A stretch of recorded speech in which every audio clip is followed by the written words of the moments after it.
Hi everyone.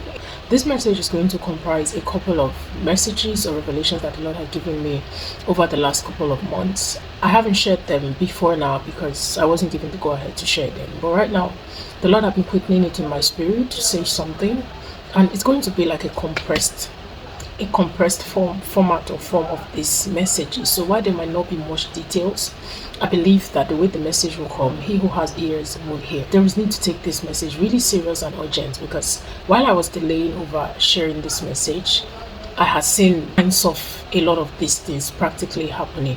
This is not something to ignore. So this message is actually to the church.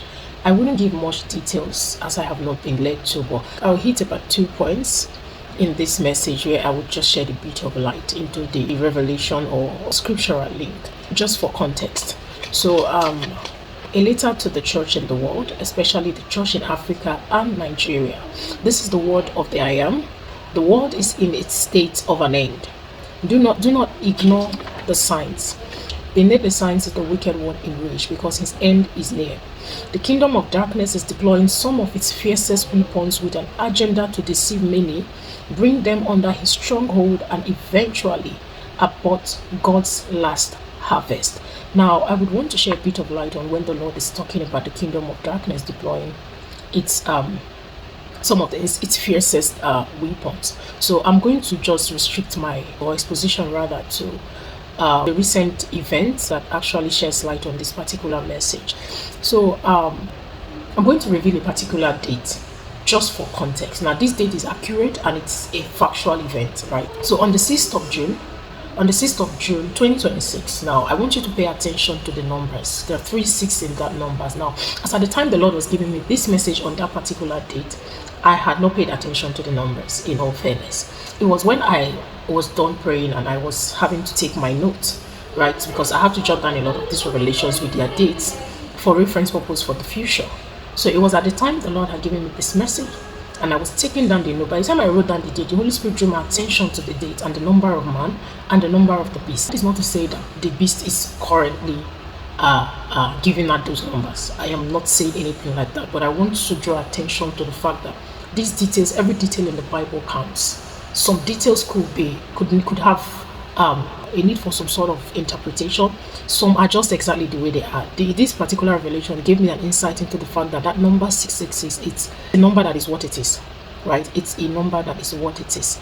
And I may not know exactly how the mark of the beast will come eventually in time, but it's already obvious with the revelation that I had that 666, it's a very significant number to the kingdom of darkness. How am I emphasizing on this date? It's the message that came with the date that made me pay this much attention to the date, when the Holy Spirit drew my attention to it and started giving me certain insights. If you were alert, on this particular date, there was very heightened demonic activities upon the face of the earth, beyond the usual. Now, we are in the end of time, like the Lord is saying, and there are heightened demonic activities going on. But on this particular day, which was a couple of days ago, there was an extra heightened demonic activities. Now, I'm in a place where, by the mercies of God, when there are demonic activities, somehow I get to know. It was like Hades was let loose and the deep was literally releasing demon entities that had not previously existed upon the face of the earth. I cannot say things that I saw, but I'm talking about forces that when you see them, the way you bind them, you know how the Bible said Jesus went to a particular city to minister, and as he got into the city, there were madmen, I think 2 madmen, and then when he saw them, the demons in them cried out. When they saw Christ, they knew that Christ was going to return to judge them at some point, but they were standing on a legal ground, right? They knew that the time to judge them had not come. So why are you here? Do you understand? So it was that kind of situation that I did find myself in. Normally, when God reveals certain demonic activities, as an intercessor, you're supposed to intercede. Now, sometimes your role is to bind them, sometimes your role is to disarm them, neutralize them, and stuff like that. But this time around, the kind of forces that I saw, brand new. I don't know if this makes sense, but yeah, brand new. Like forces that I have seen a lot of them, but not this type. This type that I saw speaks so much to. I'm kind of sensing that sometimes we don't fully understand the concept of the book of Revelation and how these things will unfold. So I may be on my legal rights saying that your kind should not be on the face of the earth at the moment. I may not be. I don't really know. I'm still learning what the Apostle John was revealing in the book of Revelation. So I was binding and there was this thing in me that was kind of like, you shouldn't be here at this time. At least it's not time for your presence on earth. I know that your kind should be on earth at some point according to what the Bible has revealed to us, but you know that legal ground that the demons were standing on to talk to Jesus. I literally had to take on that kind of ground. Like, what are you doing here at this time? While I may be wrong that such a force shouldn't be on the face of the earth right now, because but that was the stand that I had to take, because what I saw, it's a lot. So I just had to ship this in to give context to what the Lord is saying when the Lord is saying that there are heightened demonic activities upon the face of the earth. And another thing that I would like to ship in about these things is that I want to draw attention of Christians especially to idol worship, false worship, or false religions. Now, one thing that I have learned over time when the Lord started to teach me about demons and their activities and what they are, is that you see these demons that people worship, you see these idols that are carved that people worship. Now, in all honesty, before now, I would literally think people just carve certain things, and then as they worship them or tend to worship them, the demon entities possess these things. But one thing that I have realized over time is that that idol that you see, that image, that graven image, it's actually an image of a demon entity that does exist. So it's not a vague imagination that someone did carve out something.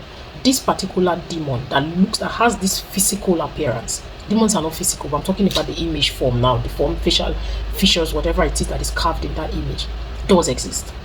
They do exist. When the Lord started to reveal certain things, I was so shocked that these people actually have encounters with these demons, and then they replicate them in image and start to worship them. So it's not some casual thing to accommodate, because there's this thing about accommodating false worship, demon worships on the face of the earth, which Satan has been able to introduce to us in the term of religion. So, okay, there are multiple religions, accommodate everybody. So you are accommodating a literal demon. You are accommodating a literal demon, and somehow your activities around these people and their act of worship is you participating in this worship. Information yesterday on a blog post, and the person's target was that all Christians are going to have to question their belief at the end of watching this movie. What caught my attention was not even the word and the fact that, yes, I know that they kind of find a way to blur the lines by saying including other religions, but trust me, the target is you Christians. Satan is one, the kingdom of darkness is one. Jesus told us that Satan cannot fight itself. So whether it presents multiple religions just to kind of tell you that, oh, I am not one Satan out there, there are multiple ways to God.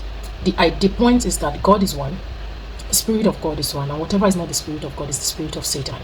So while you trivialize things, remember that they're having an access to your soul beyond the spiritual influence of this movie. Whatever message that this thing is going to pass, obviously, like they've said, this message is targeted at Christians, and it's meant to make you question your belief. Let me tell you, whatever makes you question your belief, whatever makes you question your conviction, is targeting your soul.